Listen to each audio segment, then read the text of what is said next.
Bueno, pues muy bien. Hoy tenemos un capítulo bastante especial porque hoy estoy hablando cara a cara, bueno, a través de una videocámara, con Jair del podcast Efectividad. Estoy seguro que muchas de las personas que me seguís también conocéis el podcast porque trabajamos en nichos, digamos, relativamente parecidos. Y nada, hoy estamos aquí para charlar con él, para hacerle una entrevista sobre algunas preguntas que me han surgido escuchando su podcast. Eh, bueno, Jair es un especialista en el tema de la productividad y de la organización personal. Y como todos sabéis, este es un tema de vital importancia. Al final, una parte importante de nuestra felicidad reside en poder conseguir nuestras metas vitales y para conseguir nuestras metas vitales tenemos que ser personas efectivas.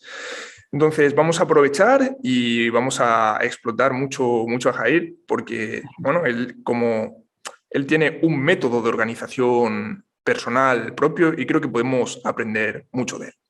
Hola Jair, ¿cómo estás? ¿Cómo ves? ¿Qué tal, Karim? Oye, muchas gracias por la bienvenida, por la oportunidad de estar aquí también en tus canales y nada, y muchas gracias también por las palabras al principio. Eh, Cuando me dicen de especialista o algo así, pues no sé si a ti te pasa lo mismo, te quedas así un poco, todavía te cuesta, ¿no? Pero sobre todo sí, seguimos aprendiendo y creé un método de efectividad. Bueno, todo tuyo, las preguntas que me quieras hacer y vamos exactamente a estrujarnos aquí el coco, a sacar lo máximo, lo que sea más práctico para la gente. Pues genial. Mira, la primera pregunta que te quiero hacer me parece de ese tipo de preguntas que es de contexto y que es muy importante tener en mente. Y es que muchas veces creo que confundimos dos términos que son bastante diferentes. Solemos confundir la productividad con la efectividad. Y yo te quería preguntar, ¿en qué se diferencia el ser una persona productiva con el ser una persona efectiva?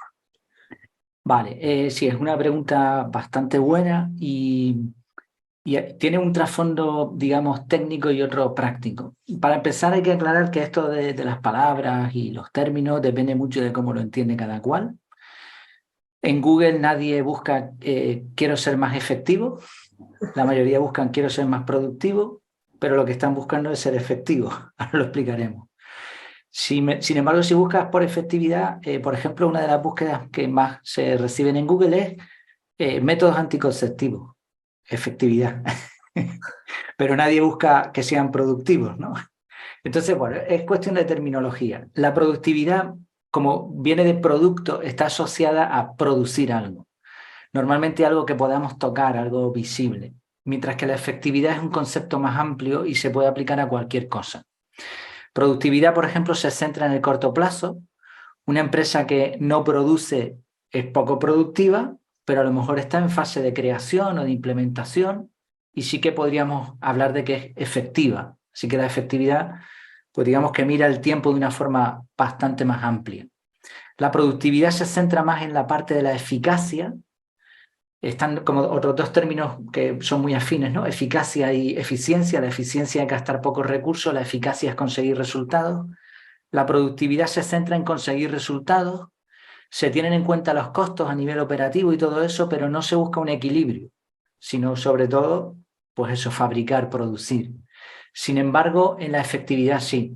Por ejemplo, una empresa productiva a lo mejor produce mucho, pero está quemando a sus trabajadores. Entonces, a largo plazo va a tener un problema, pero seguiríamos llamándola productiva, mientras que no podríamos decir que fuese una empresa efectiva. Entonces, la efectividad equilibra estas dos partes, ¿no? La eficiencia, gasto de recursos y la eficacia, conseguir resultados. Y luego la productividad no tiene en cuenta el objetivo más allá del producto en sí. Queremos producir esto y punto. Mientras que la efectividad sí que tiene un trasfondo de pensar muy bien en qué es lo que se va a lograr y cómo se va a lograr esto, ¿no? Stephen Covey, por ejemplo, en el libro Los 7 hábitos pone la ilustración de la escalera. Y la efectividad sin sentido pues no vale para nada, mientras que productividad no le da igual el sentido que haya detrás, ¿no? Entonces, bueno, como digo, es cuestión de terminología, tiene matices interesantes. A mí me parece que la efectividad es un concepto súper bonito que equilibra esto de la eficiencia, el gasto de recursos, el conseguir objetivos, que se puede aplicar a cosas no tangibles. Puede ser efectivo queriendo a tu pareja, puede ser efectivo yo qué sé, en una charla, puede ser efectivo en tu vida personal, en el ocio, pero ahí no se hablaría de productividad. Entonces, por eso siempre prefiero efectividad. Pero la gente busca esa efectividad y la llama productividad, incluso algunos autores, y no pasa nada tampoco. Sí, sí, la verdad es que son términos bastante parecidos, pero como tú dices, tienen un trasfondo muy diferente y es importante tenerlos en cuenta. Justamente has hablado del libro de los 7 hábitos de las personas altamente efectivas y si hay una idea que se me quedó muy marcada de ese libro es el de cuidar de las condiciones de producción, que es justamente lo que has hablado tú, de quemar a los empleados y demás. Y como muy bien dices, eso es algo que está muy incluido en la efectividad, que apunta más a un largo plazo, a un objetivo más, no sé, como más vital, ¿no? Menos cortoplacista. Genial. Pues bueno, dentro de las prácticas que podemos llevar a cabo para convertirnos en personas efectivas, hay muchos tipos de prácticas, pero yo creo que hay una que es clave, que es la de la planificación. Y te quería preguntar, o sea, ¿cómo le explicarías a nuestros oyentes por qué es tan importante planificar? Vale, pues la planificación es imprescindible, o sea, es clave para que a una persona le vaya bien en la vida y para que una empresa, un negocio funcione. Planificar es crear un plan, no tiene más ciencia. Lo que pasa es que es algo tan creativo y tan extenso que se podrían hacer muchos libros, se podrían escribir muchos libros y muchos cursos sobre esto. Hay una parte psicológica y una parte más técnica. En la parte psicológica, bueno, tú entiendes bastante de esto, por lo que te he escuchado también en tus episodios, y hay una parte, pues eso, un poco más filosófica, más psicológica. Creamos dos veces, creamos primero en nuestra mente y después eso se hace realidad o no. Para eso la planificación. Hay una cosa que se llama intención de implementación, que lo leí en el libro este de hábitos atómicos, que recientemente en la academia donde estoy, pues lo analizamos y me gustó porque explica muy bien esta parte psicológica, cómo nos afecta el tener un plan. Cuando nosotros decimos, quiero hacer esto, pues ya está, es un deseo, perfecto. Pero cuando lo planificamos, le ponemos fecha, le ponemos hora y miramos el cómo lo vamos a lograr, ¿no? Como visualizamos eso, las probabilidades de que se llegue a hacer, se llegue a realizar, suben muchísimo, muchísimo. Entonces, por eso es importante planificar, por esta parte psicológica. Aunque no hayamos hecho nada, porque realmente solo hemos planificado, realmente ya hemos hecho algo, por lo menos en nuestra mente. Transmitimos confianza a nosotros mismos, que es lo más importante, pero también a otras personas. No es lo mismo decirle a alguien, oye, me voy a encargar de cuidarte. Vale, perfecto, eso es una promesa. Pero cuando le dices, mira, voy a estar de lunes a viernes en tu casa, me voy a pasar de tal hora a tal hora, yo me voy a encargar de hacerte la comida, he contratado un asistente personal, te voy a llamar cuando me vaya de vacaciones para estar otra. O sea, esto es planificar. Y no es lo mismo, no tiene nada que ver. Una cosa se queda ahí etérea en el aire y otra cosa pues está firme, ¿no? Entonces transmitimos una confianza a nosotros y a los demás enorme. Por mencionar solo un par de cosas de lo psicológico. Pero luego está la parte técnica. Cuando tú planificas, estás visualizando lo que va a ocurrir. Tu mente está trabajando como si eso fuese ya una realidad. Entonces esto te va a permitir prever problemas, atajarlos y además vamos a asociar las acciones a un tiempo, a un horario y a un lugar concreto. Entonces esto permite decidir en base a la realidad. Muchas personas cuando tú le dices, oye, ¿me ayudas a mudarme? Que es la quinta vez que me mudo ya en 6 meses y necesito gente que, no el típico amigo que te pide esto. Vale, pues venga, ok, vamos para allá. Pero ¿por qué le dices que sí o por qué le dices que no? En base a lo que te parece en el momento. Pero ahora cuando tú planificas y dices, vale, ¿qué día va a ser? ¿A qué hora? Ah, pues mira, no puede ser porque resulta que estoy en tal sitio, ¿no? O prefiero no hacerlo. O sí, mira, lo voy a hacer porque tengo hueco y quiero. Entonces, la planificación te permite decir que sí a las cosas o decir que no de forma consciente, o sea, con sentido. Muchas personas se lían y toman malas decisiones porque no han planificado, así de simple. Y quería aquí también, si me permites, hacer un paréntesis con algo que llevo escuchando mucho. Yo no conozco tu opinión sobre esto, pero yo me voy a lanzar y digo la mía. Y habrá gente que no esté de acuerdo, ¿vale? Oigo mucho últimamente lo de VUCA, entornos VUCA, incluso hay algunas variantes como Bunny y como cosas así, y parece como que la planificación es mala y que no sirve para mucho porque el mundo es incierto y estamos viviendo una época difícil. Nada, mi opinión sobre eso es que eso se inventó para entornos de guerra. Y a menos que estemos ahora mismo peleando en Ucrania o en Rusia o en un sitio así, no tiene sentido el pensar de esta manera. La mayoría de nuestras vidas son bastante estables, nos permiten formar hábitos, tomar decisiones, planificar, y planificar es indispensable. Es verdad que es menos cómodo y por eso algunos autores están como un poco pues dándonos el dulcito, ¿no? No, no te preocupes tanto por planificar, actúa. No, no, planificar es indispensable. Y planificar es un plan. Si después hay que modificarlo, no pasa absolutamente nada. La frase que me encanta sobre esto es, no planificar es planificar el desastre. Esa es buenísima, sí, sí. Totalmente, totalmente. Otra ventaja que también se me ocurre del tema de la planificación es que, bueno, hay un mal hábito mental que tenemos muchas personas, que es el de centrarnos en cosas que no dependen de nosotros. Y, bueno, la mayoría de la población es adicta a este hábito, tiene este hábito muy integrado. Se pasa todo el día pensando en cosas que no están bajo el área de control de la persona. No sé cómo irá la economía, si mi jefe me ascenderá o no, si mi mercado entrará en crisis o no. Y dedicamos mucha energía mental a estas cosas. Sin embargo, cuando planificas, el mismo hecho de planificar ya te está poniendo en modo centrarme en lo que depende de mí. Pones tareas que están dentro de tu área de control y eso hace que siempre estés enfocado en ti y en lo que depende de ti. Así que aparte de ayudarte a conseguir cosas, también te da mucha serenidad y, como tú dices, mucha autoconfianza. Muy bien, y respecto a este tema, al tema de la planificación, yo personalmente he vivido muchas etapas respecto a mi forma de planificar. Ha habido etapas en las que planificaba un montón y lo planificaba todo al detalle, calculando los tiempos que consideraba que iba a tardar, dividiéndolo en subtareas. Vamos, hubo un tiempo que le dedicaba mucho tiempo a planificar.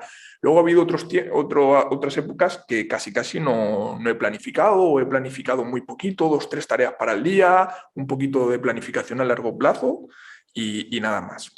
¿Cuál es para ti el tiempo óptimo que le debería dedicar una persona a planificar?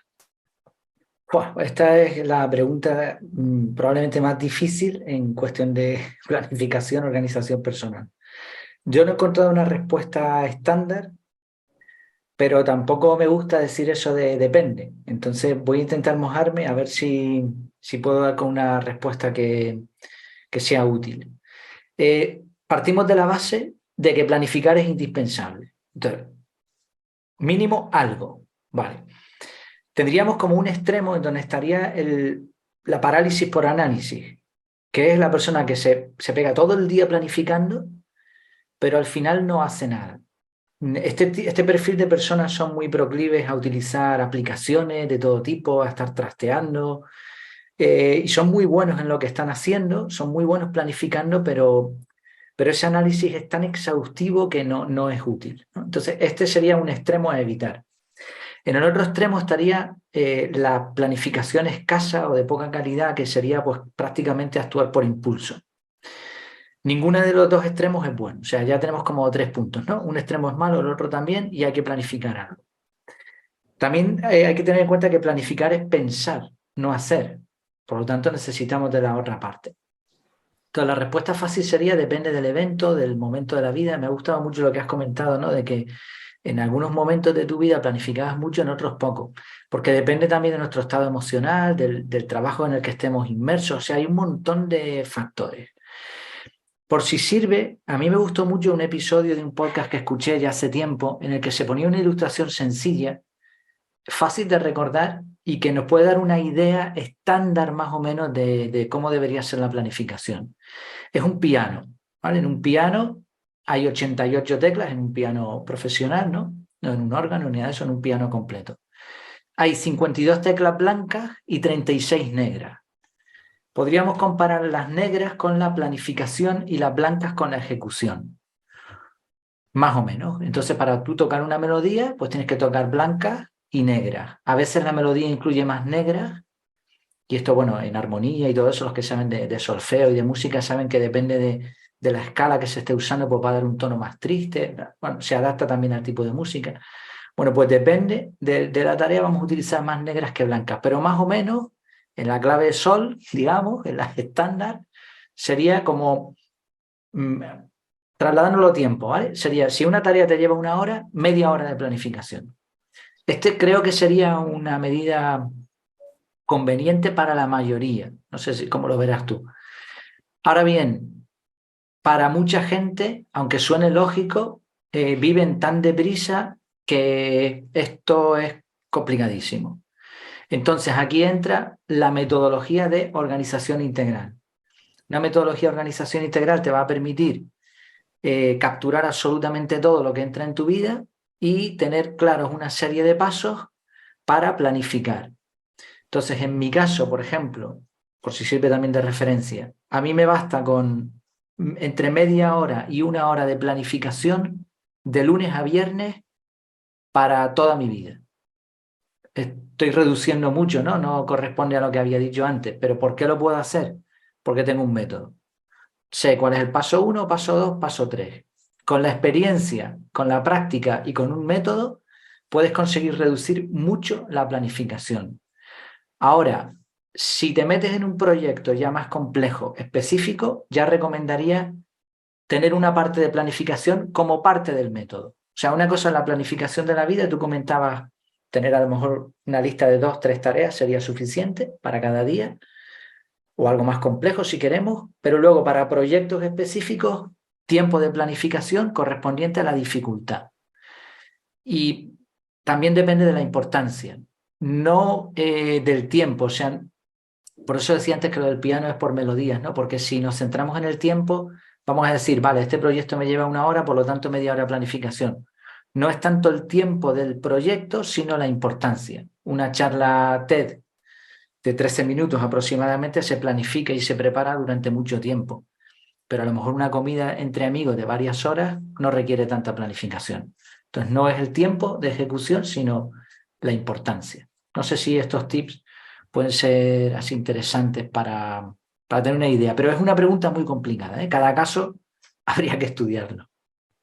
Sí, sí. Supongo que aquí también caemos en la trampa de universalizar y no existen medidas óptimas para todo el mundo. Varía muchísimo en función de las características de la persona, de su momento vital, de lo que está enfrentando. Me parece muy razonable todo lo que has explicado. Y bueno, hablando del tema de la planificación, también ha surgido un término que cuando hablamos de efectividad, productividad, gestión, siempre sale y es el de la gestión del tiempo. Entonces, si me tuvieras que dar, nada, dos claves así muy, muy sencillas para gestionar mejor nuestro tiempo, ¿qué 2 claves nos podrías ofrecer? Vale, bueno, primero antes de la clave decir que, aunque también utilizamos esa expresión, ¿no? Gestión del tiempo, el tiempo no se puede gestionar. Ya tú lo sabes, ¿no? Seguro. Y mucha gente es capaz de entender esto porque es así. O sea, el tiempo transcurre inevitablemente hacia adelante y punto. Entonces el tiempo no se puede gestionar, no podemos tener más de 24 horas al día y ya está. Pero sí podemos gestionar lo que hacemos con el tiempo. Entonces, lo más importante, una psicológica y otra técnica también. Eh, la parte psicológica, yo recomendaría a cualquier persona pensar en términos de tiempo como si fuese dinero. Nadie derrocharía el dinero, nadie lo tiraría en la calle, nadie viviría sin un presupuesto mínimo, sin saber lo que le entra y lo que sale. Entonces, pensar en el tiempo como si fuese dinero, que de hecho es más importante que el dinero, y a diferencia del dinero, si lo pierdes no lo encuentras y si lo gastas no lo recuperas, bueno, pues pensar en esos términos va a permitir a la persona gestionar su tiempo de mejor manera, ¿no? Por decirlo así. Y la parte técnica, yo lo resumiría, y igual voy a insistir un poco durante la entrevista en esto, pero es que creo que es vital usar un método. El pensamiento de que el tiempo es importante está bien, pero si no lo trasladamos, no lo aterrizamos a la realidad, no sirve. La diferencia entre tener un método de organización a no tenerlo es brutal, te cambia la vida. Esto se ha estudiado, se ha probado y al igual que hay metodologías de trabajo, metodologías de aprendizaje, también hay metodologías de organización. No hay una ni dos, hay muchas, incluso Una persona que entienda mucho o con ayuda puede montarse su propio método. Pero un método es vital. Y aquí la mayoría de personas igual van a aceptar que esto es así, pero van a decir que no tienen tiempo, ni para aprender ni para montarse un método. Como el chiquillo este, ¿no? Jaimito, le decimos aquí en España normalmente que fue a la escuela y la profesora le vio, el chiquillo llegó tarde y llegó caminando y con una bici al lado, ¿no? Llevaba una bici, pero no estaba montado en la bici. Y la profesora le dijo, Jaimito, ¿por qué llegas tarde? ¿No tienes una bici ahí? ¿No podrías haber venido más rápido? Dice, sí, pero tenía tanta prisa que no me dio tiempo a montarme en la bici. Pues esto sucede exactamente lo mismo con el método. Mucha gente entiende que lo debe hacer, intuye de alguna manera que le va a venir bien, pero no tienen tiempo para ponerse. Bueno, pues hay que parar y hay que montarse un método, como sea. Este es el mejor consejo que le puedo dar a alguien para que le vaya mejor con el uso de su tiempo. Porque al final supongo que en realidad todos tenemos un método. Lo que pasa que muchas veces es un método subconsciente, un método del que lo utilizamos en nuestro día a día sin darnos cuenta de ello. Y como tú dices, cuando no trabajamos de forma consciente en ese método, pues el método suele llevarnos pues, a consecuencias que no son deseables. Así que suena también a un gran consejo, ¿no? Pensar y estudiar el tema de la organización personal como si fuera una ciencia, porque es una ciencia muy importante. Todo Sí, lo que sí. queremos conseguir en la vida necesita de eso, de que nos planifiquemos, de que nos organicemos y de que pensemos cómo vamos a distribuir las tareas a lo largo del día. Así que totalmente, coincido totalmente con ello.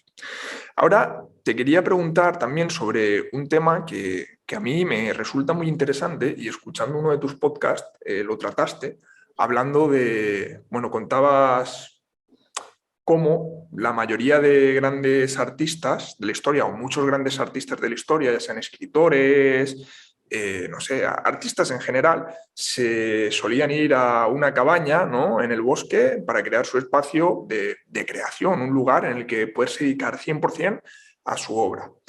Y bueno, hablabas aquí de que no todo el mundo se puede ir a una cabaña en la Selva Negra a escribir lo que tiene que escribir, pero sí que este concepto es trasladable a todos en mayor o menor medida. Entonces, yo te quería preguntar, para ti, ¿cuáles son las características que tiene que tener un entorno físico o incluso social de trabajo para ayudarnos a crear o a producir de la forma más efectiva posible? Vale, sí, lo que comentabas es lo de la cabaña del escritor, me parece que lo saqué de Cal Newport porque que es un minimalista digital empedernido. De hecho, se está dedicando en su blog a publicar artículos de gente que tiene como búnkers y cabañas aisladas y sitios muy raros para trabajar. Y se demuestra una y otra vez efectivamente que el entorno de trabajo es vital. Vale, pues no sé, te podría decir un montón de cosas, pero todo se resume también a algo que leí hace poco en formación de hábitos. Tenemos que tener un entorno que nos permita potenciar nuestras habilidades e impedir nuestras debilidades. Entonces, el entorno de trabajo ideal para mí sería algo similar a un puesto de trabajo japonés, de estos de lo de las 5S de Toyota, por ejemplo, este tipo de metodologías que piensan en cómo maximizar el tiempo y la eficiencia, pero mezclado con algo natural. Es decir, si puedes ese entorno, esa especie de despacho que tú tienes en donde todo está pensado para que el tiempo pues, vaya lo más rápido posible para gestionarlo de nuevo, ¿no? De la mejor manera, pero encima tienes vistas o tienes cerca algo natural para hacer pausas y poderte centrar ahí, ese sería para mí el ideal. Que esté limpio, eso que dicen de que la creatividad, de no sé qué historia, de que cuando los creativos son muy desordenados, eso no está demostrado científicamente que eso no es así. Cuantas más cosas tengamos alrededor, nuestra mente va a estar más dispersa, entonces enfoque total en lo que vamos a hacer, que haya buen aire, ¿no? Que esté fresco el ambiente, si podemos poner un olor también que nos pues, conduzca un poco al reposo o a una sensación buena, que haya silencio, que estemos solos el mayor tiempo posible y eso, y que estemos cerca lo más posible de la naturaleza. Si tenemos una ventana con vistas ya sería pues súper bueno, iluminación natural también. frontal o lateral izquierda para que podamos escribir, ¿no?, en nuestro idioma. Bueno, este tipo de cosas. Pero lo resumiría a una comparación que también escuché hace un tiempo, que es la de la bisagra ruidosa. Cuando tú estás en un sitio, abres una puerta y la bisagra hace ruido, eso molesta. Y es tan sencillo como echarle aceite. Pues en nuestro entorno hay un montón de bisagras ruidosas. Lo que hay que hacer es, pues de nuevo, planificar, gastar algo de tiempo y eliminar todo eso, ¿no? Nos va a cambiar. O sea, en el trabajo tenemos que estar lo más cómodos posible, sea que sea trabajo para nosotros o para una empresa. Y huyamos de esa idea que hay por ahí también de mucha gente que dice, no, es que he pedido una silla mejor y no me la han dado. Pues cómpratela tú. Si no, pídela, pero si no te la dan, cómpratela tú. No, es que tengo un dispositivo que se atasca. Eso así no se puede trabajar. Entonces, el entorno es imprescindible para que disfrutemos de lo que estamos haciendo. ¿Que tenemos que invertir? Es que nos va a venir bien en salud y en todo. Una silla como es debido, una pantalla, yo qué sé. O sea, quitar bisagras e invertir. Eso es algo que me fascina bastante, que las personas invierten muchísimo generalmente en cuidar de su casa, ¿no? Yo qué sé, de su habitación, del comedor, invierten en un gran televisor, pero luego cuando se trata de cuidar del espacio donde vas a pasar el 70% de tu tiempo, que es tu espacio de trabajo, es como que no, esto no va conmigo. Y ahí precisamente es donde tendrías que tener, bueno, la palabra a lo mejor no es lujo, pero sí que tendría que ser un espacio optimizado para que tú puedas fluir en ese espacio de trabajo, puedas producir de una forma adecuada. Así que me parece total lo que dices. Muy bien, Jair, pues has dicho antes algo y es que existen, bueno, prácticamente cientos, ¿no?, de métodos de organización personal y tú tienes tu método propio de organización personal. Yo te quería preguntar en qué se diferencia tu método del resto de métodos. ¿Cuál es esa clave que dices, mira, esto es la diferencia principal? Vale. Ok. Metodologías de organización personal hay, no hay tantas, ¿eh? O sea, herramientas sí hay muchas, pero yo diferencio entre herramientas, métodos y métodos integrales. Una herramienta sería como un truco que funcione, obviamente, pero para un momento específico. Por ejemplo, el pomodoro de toda la vida, ¿no? No es una metodología, se le puede llamar así, pero vamos a intentar ir al fino aquí en esto porque creo que es importante, ¿no? Esto sería una herramienta para mejorar el flujo de estudio, de trabajo y manejar los tiempos bien, para que cognitivamente no nos cansemos. Vale, esto sería una herramienta. Luego hay metodologías no integrales, que están entre herramienta y método. Es decir, te dicen los pasos que tienes que seguir, pero no se aplican a toda tu vida. Aquí encontramos algunas metodologías que han inventado algunas empresas o que son solo aplicables dentro de un entorno. Por ejemplo, encontré algunas que solo sirven para Outlook. Entonces, es una metodología de organización, pero está exclusivamente pensada para el correo electrónico de esa marca. Pero esto no sería una metodología integral. Y luego están las metodologías integrales. Una metodología integral es un método que te dice los pasos que tienes que seguir desde que te entra una información a tu vida hasta que la procesas y la conviertes en una acción o la desechas. Una metodología integral tiene que tener como mínimo tres cosas. Bandejas de entrada, que es por donde te entra la información, una forma de procesar esas bandejas y una forma de llevarlas a la práctica, sea en listas de tareas, sea en un calendario. Estas tres cosas son lo mínimo que tiene que tener una metodología integral. Entonces, metodologías integrales ahora mismo, que yo sepa, no llegan a la veintena en el mundo, que se enseñen, ¿no?, que sean públicas. Hay metodologías no integrales e integrales, sumándolas todas y haciendo alguna excepción, yo no he descubierto ahora mismo más de 40. Tengo un listado en la web con 40 metodologías. Luego hay formaciones, hay talleres, hay gente como es tu caso que te pueden dar una orientación personal. Pero metodologías integrales estaríamos hablando en unas 20 en el mundo que se hayan encontrado hasta ahora, o que yo por lo menos haya encontrado, pero he investigado mucho, ¿eh? Dudo que salga. Están saliendo algunas nuevas, pero muy poquito. Vale. Es verdad que la gente se puede montar su propio método, Sí, y todo el mundo tiene su propia metodología, pero ni suelen ser integrales, ni suelen tener esas tres características que hemos dicho, ni tampoco utilizan los principios de efectividad que se han comprobado hasta ahora. Entonces, el método que yo creé es un método que lo que se diferencia del resto es que es muy simple, es lo más simple posible, he eliminado todo lo que no es necesario, que aún así sigue funcionando porque he tenido en cuenta esos principios que te mencionaba, y que gracias a esa simplicidad es muy adaptable. Entonces, por comparar, la gente que entiende de metodología seguramente conoce como mínimo GTD. Yo aprendí mucho de efectividad con GTD. GTD es una metodología integral, pero es muy compleja. Y aunque a veces te lo intentan vender como algo simple, la realidad es que la gente que utiliza GTD se frustra con mucha frecuencia, es poco adaptable y tienes que vivir casi a veces para el sistema y bueno.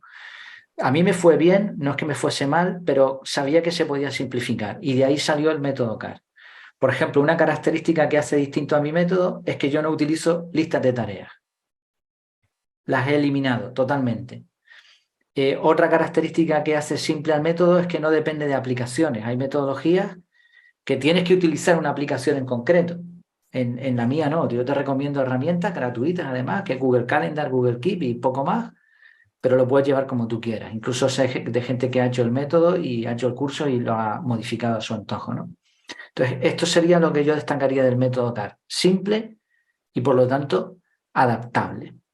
Si alguien quiere más información, que busque en internet lista de metodologías de organización personal y va a salir este listado que tengo que llevo, además lo voy corrigiendo cuando me entero de algo nuevo o lo que sea, pues ahí se explican todo lo que hay sobre este tema. Qué bueno, qué bueno. Pues la verdad que es un trabajo así de síntesis bastante importante y que va a ahorrarle a las personas interesadas en el tema pues mucho, mucho trabajo. Vale, pues mira, Jair, para acabar, te quería preguntar algo que, bueno, escuchando tu podcast, se me ha quedado ahí como grabada en la mente, como la entradilla, ¿no? Esta de efectividad sin renunciar a las cosas importantes de la vida. Yo te quería preguntar, ¿qué es para ti más importante que la efectividad? ¿O cuáles son esas cosas tan importantes de la vida? Pues mira, uno de los ejercicios que tengo en el curso, en el curso que se enseña el método CAR, es precisamente hacerse una lista de prioridades o principios, ¿no? No es lo mismo las prioridades que los principios, pero bueno, aquí básicamente lo que intento es que la persona se siente y escriba 5 cosas que son importantes para ella. Y cuando he hecho alguna formación presencial, todo el mundo ha coincidido en más o menos 5 o 6 cosas, que son la familia, los amigos, la diversión, salud, deporte, podríamos meter aquí, espiritualidad y el trabajo o el dinero. Pues eso, en mi caso yo quitaría el trabajo y el dinero porque los considero herramientas, pero las otras cosas sí son importantes, ¿no? Muy importantes. ¿Por qué creo que son más importantes que la efectividad? Porque la efectividad es una forma de pensar que está limitada al tiempo. Si viviésemos eternamente, no haría falta ser efectivos, porque no necesitaríamos gastar pocos recursos. La naturaleza no es muy efectiva. La naturaleza no piensa en términos de recursos. Un bosque crece y crece y no tiene en cuenta si eso es bueno o es malo o si está gastando mucho. De alguna forma todo está hecho para que funcione, ¿no? Y unas cosas de manera orgánica pues se complementan con otras. Pero si tuviésemos todo el tiempo del mundo y dispusiésemos de todos los recursos del mundo, no haría falta ser efectivos. Entonces, la efectividad es muy útil en la vida que tenemos ahora mismo, pero no tenemos que olvidar que es una herramienta, o sea, no es el fin, es el medio para vivir bien, para ser un poco más felices. Algunas personas se confunden y, y ven la efectividad como una meta a conseguir. Y puede ser que lo logren, pero ¿a costa de qué? A costa de, a lo mejor, dedicar muchas horas, de no estar con su familia, de descuidar su salud u otras cosas en la vida. Se puede ser feliz, se puede ser muy feliz sin tener ningún método. Perfectamente conozco personas así. No es fácil, pero en el mundo que vivimos ahora mismo, ¿no? Que estamos colapsados, saturados de tanta información y demás. Pero se puede. La gente de antes no necesitaba metodologías. Ahora sí. Entonces la efectividad no es el objetivo, la efectividad tiene que servir para vivir mejor, si no, no tiene sentido. Entonces en todos mis contenidos siempre he intentado darle ese punto de equilibrio, porque cuando yo aprendí GTD o aprendí otros métodos o escucho otros podcasts, parece que se van a la parte técnica y como que ese es el objetivo y creo que es un error, ¿no? Creo que hay que equilibrarlo. Entonces yo intento siempre dar la parte técnica, me la estudio, intento ver los principios, pero ¿dónde está el equilibrio? Bueno, pues ese equilibrio es sin olvidar las cosas importantes de la vida. Que por cierto, hubo una vez al principio que intenté validar esa frase y algunas personas me dijeron que no valía para nada, que no era comercial, que no tenía nada, que no tenía gancho. Pero curiosamente cuando pregunto a la gente que escucha el podcast o a los que están en la comunidad, la mayoría piden que siga. Así que pues seguiremos en ello. Bueno, sí, sí. Bueno, al final el valor de una cosa se demuestra cuando lleva un tiempo funcionando y a mí me parece que tiene como bastante gancho, ¿sabes? Porque de golpe te hace decir, vamos a hablar de efectividad, pero sin olvidar las cosas importantes de la vida. Y eso es como que te centra un poquito y te da contexto. Porque como tú pienso que hay muchas personas que se meten en el mundo del desarrollo personal, de la gestión personal y demás, y pierden un poquito la perspectiva. Se quedan tanto mirando al árbol que dejan de ver el bosque, dejan de pasar tiempo con sus amigos, con su familia, dejan de lado sus hobbies. Y al final, pues como tú dices, la efectividad es algo que está subordinado a esas cosas. Están ahí para ellas, para servirlas de la mejor forma posible. Pues muy bien, Jair. Para acabar, te quería hacer una pregunta bastante obvia, que es cómo te pueden encontrar las personas que nos están escuchando y que todavía no conocen tu podcast y tu trabajo, y cómo puedes ayudarlas, porque tienes varios servicios. Cuéntales un poquito. Vale, pues mira, muchas gracias por la oportunidad también, Karim.